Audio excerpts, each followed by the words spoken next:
नमस्कार, मैं आकाश सिंह गोल चक्र के ऑनलाइन प्लेटफॉर्म पे आपका स्वागत करता हूं। हम लोगों का जो सीरीज चल रहा है हिस्ट्री का, खास करके Uttar Pradesh PCS, Bihar PCS, RO और बीईओ, ये सभी एग्जामों में इक्वल रूप से काम करेगा, क्योंकि यहाँ पे कॉन्सेप्ट के साथ आपको सारे तथ्य भी दिए जा रहे हैं जो कि एग्जाम ओरिएंटेड इंपॉर्टेंट है। चूंकि इतिहास विषय में एक क्रोनोलॉजी में चीजें दी जा रही हैं और एक क्रोनोलॉजी में पढ़ने का लाभ आपको ये होगा कि एक कहानी के रूप में जब आप इतिहास को पढ़ेंगे और समझेंगे तो आपको उसका बेटर रिस्पांस मिलेगा। तो इसलिए जो नए छात्र हैं उनसे मेरा अनुरोध है कि जो भी क्लास आपको पढ़ाया जा रहा है, इतिहास चूंकि लंबा सब्जेक्ट है और फैक्चुअल डाटा यहां से ज्यादा पूछे जाते हैं। हर एग्जाम में आप देख रहे होंगे, चाहे उत्तर प्रदेश पीसीएस हो चाहे बिहार पीसीएस हो, इतिहास खंड से 20 से 25 क्वेश्चन आते हैं। तो ये आपके एग्जाम के लिए भी सबसे महत्वपूर्ण खंड हो जाता है। तो ऐसे में अगर आप नोट्स बना लेते हैं तो आपके लिए बेहतर होगा, आपको रिवीजन करना आसान हो जाएगा। जबकि अगर पुराने छात्र हैं तो वे अगर वीडियो को 1 से 2 बार सुन लेते हैं तो उनको क्रोनोलॉजी में चीजें मिल जाएंगी और आसानी से उनका रिवीजन हो जाएगा। तो आइए, हम लोग पिछले जो 2 क्लास लिए थे उसमें हम लोगों ने पृथ्वी की उत्पत्ति और उसके कालखंडों का विभाजन देखा था। उसके बाद हमने मानव की उत्पत्ति और विकास को समझा था। मानव की उत्पत्ति और विकास के बाद अब हम लोग जो प्राचीन भारत का इतिहास है उस पे आ जाएंगे और देखेंगे कि आखिर भारत में जो मानव की उत्पत्ति और विकास हुई तो उनसे जो इतिहास उत्पन्न हुआ उसकी जानकारी आखिर कहाँ से मिलती है, कैसे मिलती है, क्या उस समय का कुछ इतिहास था या नहीं था, लोगों के रहन सहन कैसे थे, लोगों के खान पान कैसे थे। तो प्राचीन भारत में हम लोग इसको समझने का प्रयास करेंगे। जो हम लोगों ने मानव की उत्पत्ति और विकास पढ़ा था उस चैप्टर में देखा था हमने कि जो हमारा शिवालिक क्षेत्र है वहां से बड़े पैमाने पर मैमल्स के जीवाश्म मिले हैं, जबकि हथनोरा जो कि नर्मदा घाटी में स्थित है वहां से एक मानव की कपाल मिली है, लेकिन किसी आदि मानव का पूरा जीवाश्म भारत में नहीं मिला है। तो फिर जो हम प्राग ऐतिहासिक काल का अध्ययन करते हैं तो उसमें कैसे जानते हैं कि किस प्रकार से यहाँ पे मानव रहे होंगे, उनके औजार कैसे रहे होंगे। आज इन्हीं सारे प्रश्नों का हम लोग जो है उत्तर ढूंढेंगे। तो आइए शुरू करते हैं। प्राचीन भारत का इतिहास, भारत की धरती पर मानव इतिहास, यानी कि आज से हम लोगों का एंशिएंट इंडिया शुरू हो रहा है और भारत की धरती पर हम लोग मानव इतिहास के बारे में जानेंगे। अब इसमें सबसे पहले हम लोग देखते हैं कि भारत में जो मानव इतिहास है इसको 3 कालखंडों में बांटा गया है। कौन कौन से 3 कालखंड हैं तो याद रखिएगा। प्राग ऐतिहासिक काल 25 लाख ईसा पूर्व से 3000 ईसा पूर्व तक का जो काल है इसे प्राग ऐतिहासिक काल कहा जाता है। आद्य ऐतिहासिक काल 3000 ईसा पूर्व से 600 ईसा पूर्व तक के काल को आद्य ऐतिहासिक काल कहा जाता है। और ऐतिहासिक काल जिसमें हम लोग 600 ईसा पूर्व से वर्तमान तक का इतिहास पढ़ते हैं।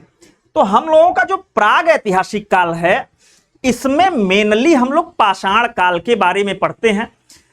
प्राग ऐतिहासिक काल जो है इसकी जानकारी का जो प्रमुख स्रोत है ये पुरातात्विक स्रोत, यानी कि जो भौतिक अवशेष उस समय के मानवों ने छोड़े थे, चाहे वो औजार हो, मृदभांड हो, इनसे जो जानकारी हमको इतिहास की प्राप्त होती है प्राग ऐतिहासिक काल उसको कहते हैं। प्राग इतिहास में लिखित साक्ष्य मौजूद नहीं है, यानी कि इस काल की जानकारी हमको किसी लिखित स्रोत से प्राप्त नहीं होती है बल्कि पुरातात्विक स्रोतों से प्राप्त होती है।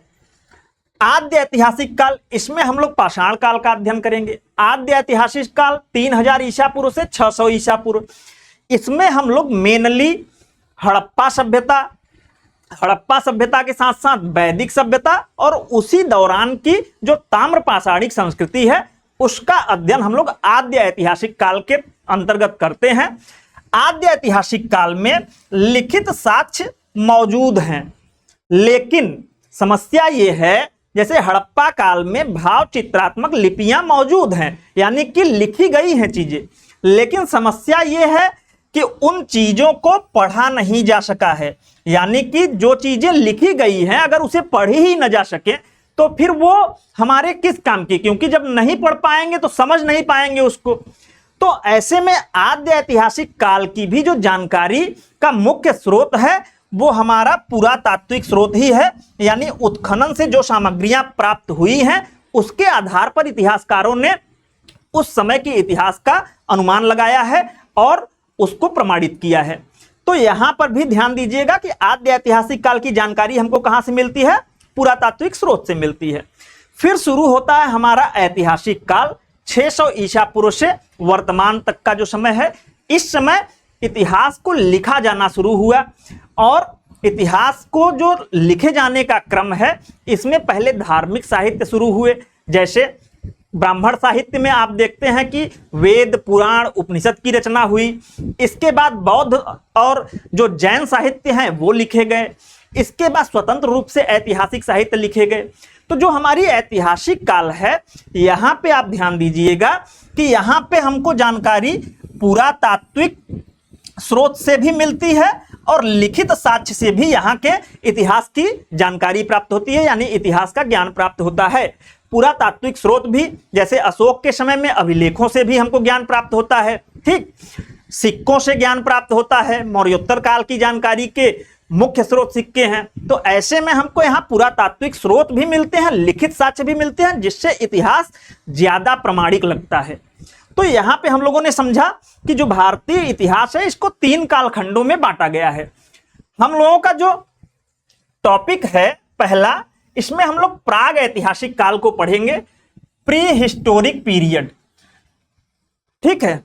प्राग ऐतिहासिक काल को हम लोग देखते हैं कि पुनः 3 भागों में बांटा गया है। 3 भाग कौन कौन से हैं? तो प्राग ऐतिहासिक काल को पूरा पाषाण काल, पैलियोलिथिक एज, मध्य पाषाण काल, मेजोलिथिक एज और नव पाषाण काल यानी कि नियोलिथिक एज, ये 3 कालखंडों में बांटा गया है। इसमें जो पूरा पाषाण काल है ये 25 लाख ईसा पूर्व से 10,000 ईसा पूर्व तक का जो काल है इसे पूरा पाषाण काल कहा गया है। 25 लाख ईसा पूर्व से 10,000 ईसा पूर्व। मध्य पाषाण काल 10,000 ईसा पूर्व से 6,000 ईसा पूर्व तक के काल को मध्य पाषाण काल कहा गया है, जबकि नव पाषाण काल 6,000 ईसा पूर्व से 3,000 ईसा पूर्व के काल को नव पाषाण कहा गया है। और यही 3,000 ईसा पूर्व से फिर हमारा आद्य ऐतिहासिक काल यानी हड़प्पा, ताम्रपाषाणिक संस्कृतियां और फिर वैदिक काल प्रारंभ होता है। तो यहां से हम लोग पहले प्राग ऐतिहासिक काल के इन 3 कालखंडों को देखेंगे। ये जो पूरा पाषाण काल है इसको पुनः 3 भागों में बांटा गया है। कौन कौन से? निम्न या पूर्व पूरा पाषाण काल, 25 लाख से 9 लाख ईसा पूर्व तक का काल जो है ये पूरा पाषाण काल को निम्न या पूर्व पूरा पाषाण काल में बांटा गया। दूसरा इसका जो डिवाइडेशन किया गया वो किया गया मध्य पूरा पाषाण काल, 9 लाख से 40,000 ईसा पूर्व तक के काल को। फिर तीसरा जो डिवाइडेशन आप देखेंगे वो किया गया है उत्तर या उच्च पूरा पाषाण काल, 40,000 से 10,000 ईसा पूर्व। तो पहले हम लोग पूरा पाषाण काल की जानकारी लेंगे। जैसा कि नाम से ही लग रहा है पाषाण काल, ये सारे के सारे जो कालखंड हैं यहाँ पे मुख्य रूप से जो पत्थर के औजार प्राप्त हुए हैं उनके आधार पर इतिहास का अनुमान किया गया है। तो यहां पे हम लोग देखते हैं कि पूरा पाषाण काल भी 3 भागों में डिवाइड होता है। तो पूरा पाषाण काल को पहले पढ़ेंगे, फिर मध्य पाषाण काल को, फिर नव पाषाण काल को। तो यहां पे हम लोगों का जो इतिहास है इसको सबसे पहले समझते हैं। प्राग ऐतिहासिक काल जो हमारा है इसका क्या अर्थ है और प्राग ऐतिहासिक काल के बारे में वास्तव में इतिहासकारों को जानकारी कहां से मिलती है। तो यहां पे समझने का प्रयास करिएगा। जो ये प्राग ऐतिहासिक काल है ये ऐसा कालखंड है जहां की प्राग ऐतिहासिक काल ऐसा कालखंड है जहां मानव अतीत के उस काल से है जिसके बारे में समकालीन लिखित अभिलेख उपलब्ध नहीं है। मैंने पहले ही बताया कि जो प्राग ऐतिहासिक काल है यहां पे कोई लिखित साक्ष्य था ही नहीं। यहाँ पे हमको जानकारी जो मिलती है वो मुख्य रूप से पुरातात्विक और भौतिक अवशेषों से प्राप्त होती है। तो ये जो पुरातात्विक और भौतिक अवशेष हैं, इनसे जो जानकारी प्राप्त होती है, ये हमको प्रागैतिहासिक काल की जानकारी प्राप्त होती है। इसका मतलब ये नहीं है कि प्रागैतिहासिक काल का कोई इतिहास नहीं था। यहां भी बहुत सारे प्रश्न हैं कि प्रागैतिहासिक कालीन जो मानव थे वे किस प्रकार के थे, किस प्रकार के औजार उपयोग करते थे, उनका खान पान क्या था, उनका सामाजिक जीवन क्या था, उनका रहन सहन क्या था, वे कहाँ रहते थे। इनकी जो जानकारी इतिहासकार प्राप्त करते हैं तो प्रागैतिहासिक काल की जो जानकारी के स्रोत हैं ये कहाँ से, आखिर किस प्रकार से इतिहासकारों ने अनुमान लगाया होगा। तो यहाँ पे याद रखिएगा कि पत्थर के जो औजार मिले, पुरातात्विक स्रोतों में जो उत्खनन के माध्यम से पत्थर के औजार मिले, ये हमको प्रागैतिहासिक काल की जानकारी देते हैं। इस समय जो जीवाश्म प्राप्त हुए, हमने अभी बताया कि नर्मदा घाटी के हथनोरा से एक मानव कपाल प्राप्त हुआ था, जिसका जो संबंध है वो होमो इरेक्टस मानव से किया गया था। इसके अलावा शिवालिक से जो जीवाश्म प्राप्त हुए हैं उनको प्रारंभिक मैमल्स या प्राइमेट्स की श्रेणी में माना जाता है। तो यहां जीवाश्म से भी हमको जानकारी प्राप्त होती है।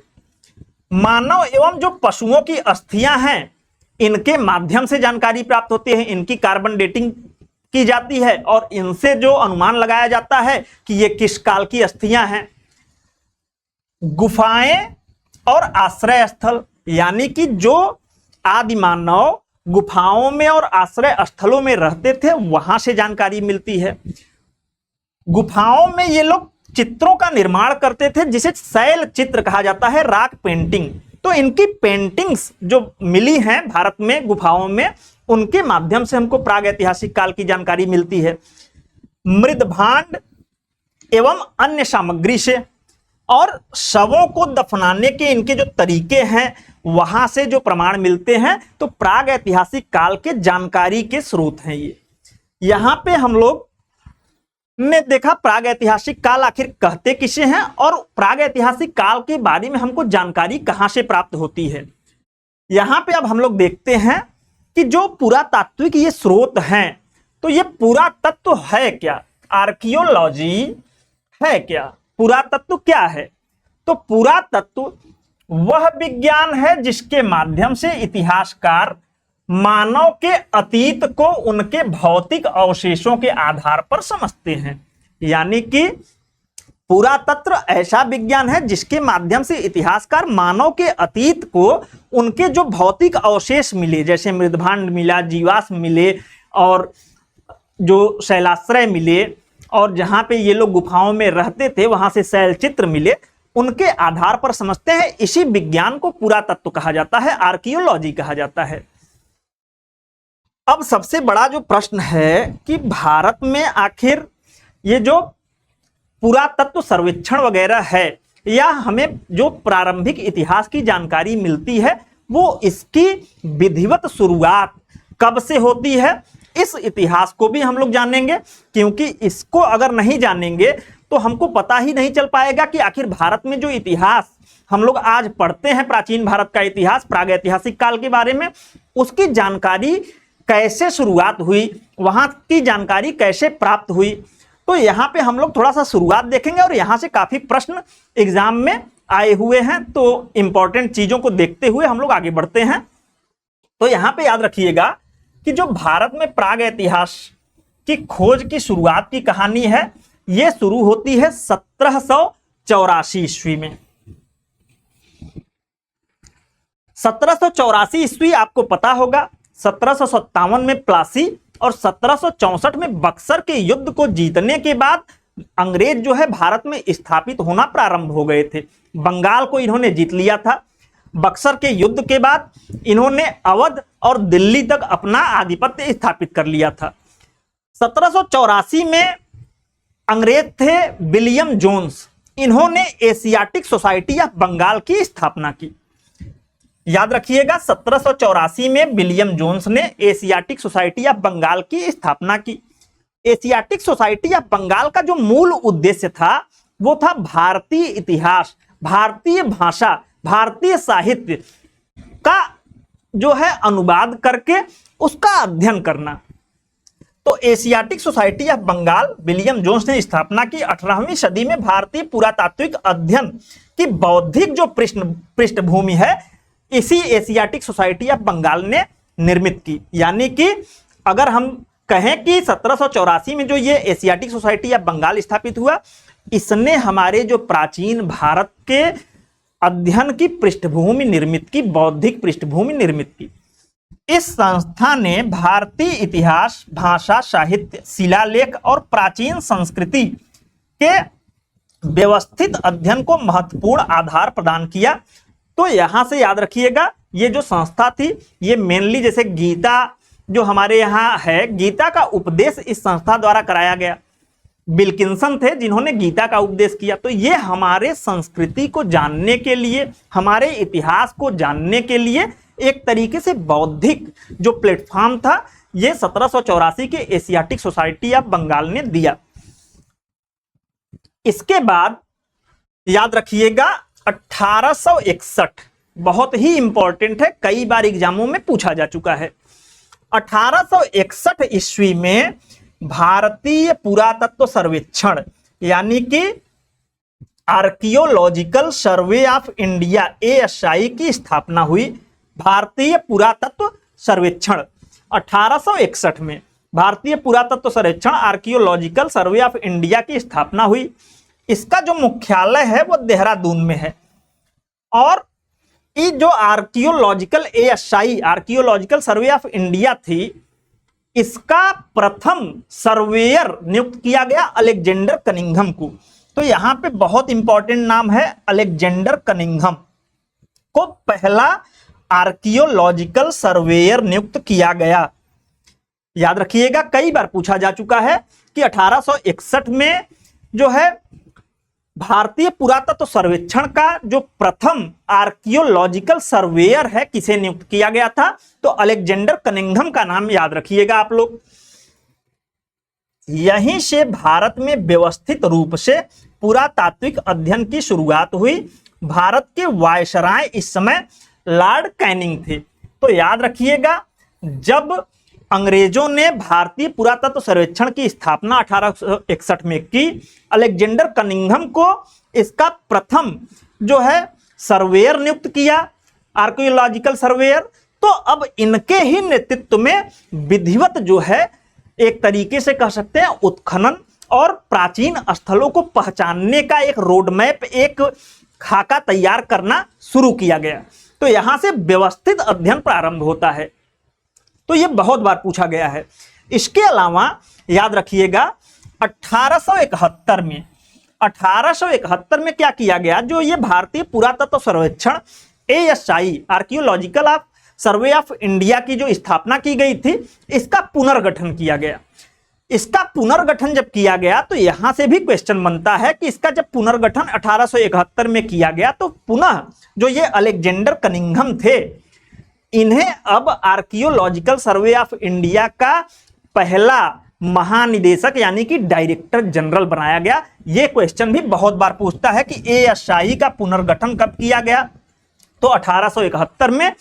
और कनिंघम जो थे, इन्हें ASI का पहला निदेशक डायरेक्टर जनरल बनाया गया। यह भी बहुत बार पूछा गया है, इंपॉर्टेंट है। ठीक, तो ये दोनों फैक्ट याद रखिएगा। 1861 से 1871 तक अलेक्जेंडर कनिंघम जो थे ये पहले आर्कियोलॉजिकल सर्वेयर थे, जबकि 1871 से 1885 तक अलेक्जेंडर कनिंघम पहले डायरेक्टर जनरल थे ASI के आर्कियोलॉजिकल सर्वे ऑफ इंडिया के। ये दोनों फैक्ट कई बार एग्जामों में पूछे जा चुके हैं। अब आते हैं हम लोग 30 मई 1863। ये डेट याद रखिएगा, क्योंकि ये डेट जो है भारतीय इतिहास में खास करके जो प्राग इतिहास है इसके उत्खनन में तीव्रता लाने वाला डेट है। 30 मई 1863। 30 मई 1863 को जो अभी हम लोगों ने ASI पढ़ा, आर्कियोलॉजिकल सर्वे ऑफ इंडिया, इसी के कर्मचारी थे रॉबर्ट ब्रूस फूट, याद रखिएगा नाम, रॉबर्ट ब्रूस फूट किसके कर्मचारी थे? एएसआई के। ये दक्षिण भारत में जो है उत्खनन वगैरह का काम कर रहे थे। इनको पल्लवरम नामक स्थान है मद्रास में, तमिलनाडु में, याद रखिएगा पल्लवरम। यहां से एक पूरा पाषाण कालीन हस्त कुठार हैंड एक्स मिला। इन्होंने पल्लवरम से एक हस्त कुठार यानी कि हैंड एक्स को खोजा। यहीं से यह प्रमाण मिला कि भारत में अत्यंत प्राचीन काल में मानव पत्थर के औजारों का निर्माण और उपयोग करता था। तो याद रखिएगा जो ये 30 मई 1863 का डेट है, ये मद्रास के पल्लवरम से एक हैंड एक्स यानी कि एक कुल्हाड़ी की खोज जो है रॉबर्ट ब्रूस फुट ने की। ये खोज इसलिए इंपॉर्टेंट थी कि पहली बार पता चला कि वास्तव में प्राचीन जो मानव थे भारत में, प्राग ऐतिहासिक काल, पाषाण काल के मानव, ये पत्थर के औजारों का निर्माण करते थे और उपयोग करते थे। यहीं से प्राग ऐतिहासिक स्थलों और पाषाण उपकरणों की खोज का सिलसिला काफी तेज हुआ। इसीलिए याद रखिएगा रॉबर्ट ब्रूस फुट को भारतीय प्राग इतिहास का जनक कहा जाता है। कई बार ये क्वेश्चन पूछ चुका है, याद रखिएगा इसको भी। अगर आपसे पूछे भारतीय प्राग इतिहास का जनक तो रॉबर्ट ब्रूस फुट क्यों कहा जाता है? क्योंकि इन्हीं की जो खोज थी पल्लवरम से हस्त कुठार या हैंड एक्स, इसके बाद अनुमान लगाया गया कि प्राचीन काल में यहाँ पे जो मानव थे ये पत्थर के औजारों का उपयोग करते थे, निर्माण करते थे। इसका मतलब है कि अन्य जगहों पे भी अगर खुदाई किया जाए तो इस प्रकार के औजार प्राप्त होंगे और आगे चल के इस प्रकार के औजार कई जगहों से प्राप्त हुए। तो यहां से वो जो सिलसिला था भारत में पाषाण युग के खोज की, वो काफी तेज हुआ। इसलिए रॉबर्ट ब्रूस फुट को भारतीय प्राग इतिहास का जनक कहा गया। अगला हम लोग देखते हैं वायसराय लॉर्ड कर्जन का काल आता है। वायसराय लॉर्ड कर्जन के समय में लगभग मान के चलिए 1900 से 1905 के बीच का समय। लॉर्ड कर्जन के समय प्राचीन स्मारकों के संरक्षण पर विशेष जोर दिया गया। 1902 में याद रखिएगा जॉन मार्शल, इनका भी नाम इंपॉर्टेंट है, इनको भी याद रखिएगा। 1902 में लॉर्ड कर्जन के समय जॉन मार्शल को, जो एएसआई था जिसकी स्थापना आपने देखा 1861 में हुई, आर्कियोलॉजिकल सर्वे ऑफ इंडिया, इसका महानिदेशक यानी कि डायरेक्टर जनरल बनाया गया। और जॉन मार्शल फिर 1928 तक जो है ये आर्कियोलॉजिकल सर्वे ऑफ इंडिया के महानिदेशक रहे। तो याद रखिएगा जॉन मार्शल का नाम इंपॉर्टेंट है। जॉन मार्शल के निर्देशन में आप देखेंगे कर्जन के समय में एक और फैक्ट बहुत पूछता है, इसको भी याद रखिएगा। 1904 में एंशिएंट मोन्यूमेंट प्रिजर्वेशन एक्ट लाया गया। एंशिएंट मोन्यूमेंट प्रिजर्वेशन एक्ट जो था, इसने प्राचीन जो स्मारक थे, प्राचीन स्मारकों के संरक्षण के लिए एक तरीके से कानूनी आधार तैयार किया, कानूनी आधार प्रदान किया। और इस एक्ट के बाद जो भी इस तरीके के साइट थे उनका संरक्षण प्रारंभ किया गया। 1904 का ancient monument preservation act viceroy Lord Curzon के समय में आया। और इन्हीं के समय में 1902 में जॉन मार्शल को एएसआई का महानिदेशक बनाया गया, जो कि 1928 तक थे। अब यहां पे याद रखिएगा एक चीज और, अगर आपसे पूछे कि जो एएसआई संस्था है आर्कियोलॉजिकल सर्वे ऑफ इंडिया, अगर आपसे यह पूछे कि इसके प्रथम भारतीय महानिदेशक या डायरेक्टर जनरल कौन थे, तो दयाराम साहनी का नाम आप लोग याद रखिएगा, यह भी पूछा जा चुका है। 1931 में दयाराम साहनी को एएसआई का प्रथम भारतीय महानिदेशक बनाया गया और 1935 तक ये इस पद पर बने रहे दयाराम साहनी। आप लोगों ने इनका नाम सुना होगा। 1921 में जो हड़प्पा की खोज हुई उसमें दयाराम साहनी का ही सबसे महत्वपूर्ण योगदान था। जॉन मार्शल के ही निर्देशन में 1920-21 में हड़प्पा और मोहनजोदड़ो की खोज हुई, यानी कि ASI archaeological survey of India के जो महानिदेशक थे, डायरेक्टर जनरल थे, जॉन मार्शल थे, इनकी ही अगुवाई में हड़प्पा और मोहनजोदड़ो की खोज 1921 और 22 में हुई।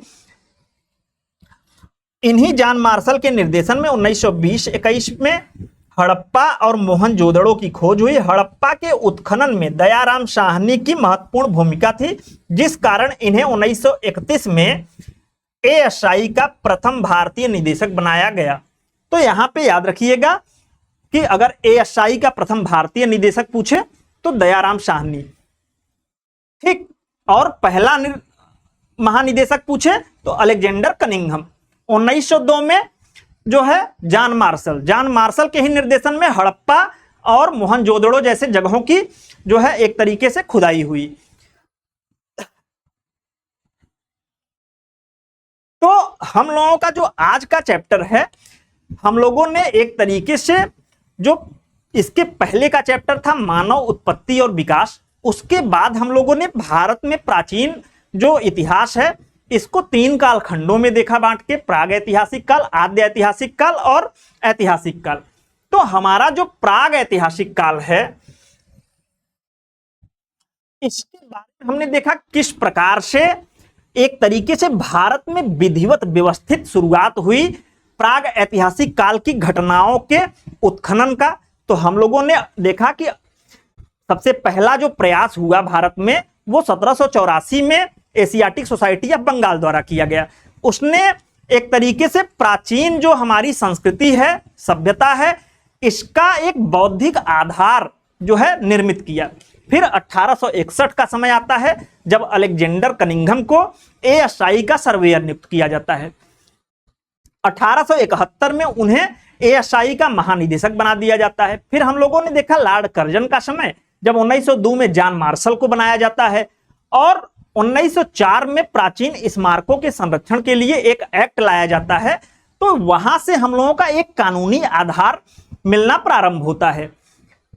फिर हम लोगों ने देखा कि ये जो प्राग ऐतिहासिक काल है इसको 3 खंडों में बांटा गया है, पूरा पाषाण काल, मध्य पाषाण काल और नवपाषाण काल। ये हम लोगों ने प्रारंभ में ही देखा एक मैप के साथ। तो ये जो पूरा पाषाण काल है इसको पुनः देखेंगे 3 कालखंडों में, निम्न पूरा पाषाण काल, मध्य पूरा पाषाण काल और उच्च पूरा पाषाण काल। अब हम लोग ये जो 3 कालखंड है, इन तीनों कालखंडों में बारी बारी से एक एक वीडियो में देखेंगे। एक वीडियो में हम लोग पूरा पाषाण काल को देखेंगे, फिर मध्य पाषाण काल को, फिर नव पाषाण काल को। और यहां से हम लोगों को क्या जानकारी मिलेगी कि इस समय मानव कहाँ रहता था, क्या खाता था, कौन से औजार इस्तेमाल करता था, उसकी सामाजिक आर्थिक जो जीवन शैली थी वो कैसी थी, और भारत में उनसे संबंधित प्रमुख स्थल कौन कौन से हैं। तो हम लोग अगले वीडियो से इन सारे प्रश्नों का जवाब ढूंढने का प्रयास करेंगे और पूरा पाषाण काल में देखेंगे कि मानव कहाँ रहता था, क्या खाता था, कौन से औजार इस्तेमाल करता था, उनके प्रमुख स्थल कौन थे, कौन कौन से स्थल थे जहां से इस प्रकार के साक्ष्य प्राप्त हुए हैं। तो हम लोग नेक्स्ट वीडियो से इसको शुरू करेंगे, पूरा पाषाण काल, मध्य पाषाण काल, नव पाषाण काल। और यहां से हम लोगों का जो इतिहास खंड है इसका सबसे इंपॉर्टेंट फेज शुरू होगा। और यहां से फिर एग्जाम में, चूंकि सिलेबस में यहां से हमारे दिया गया है चीजें, चूंकि हमने जो प्रारंभिक 3 क्लास दिए वो इंट्रो क्लास थे, वो इसलिए थे कि अगर कोई नया बच्चा भी होगा, अगर वो इतिहास को प्रारंभ से क्रम से अगर एक बार पढ़ लेगा तो उसको एक क्रोनोलॉजी बन जाएगी, उसके दिमाग में एक फ्रेमवर्क बन जाएगा, तब उसको समझ में आएगा कि पूरा पाषाण काल, मध्य पाषाण काल और नव पाषाण काल से जो हमारी इतिहास पढ़ाई जाती है वो कैसे प्रारंभिक इतिहास से जुड़ी हुई है।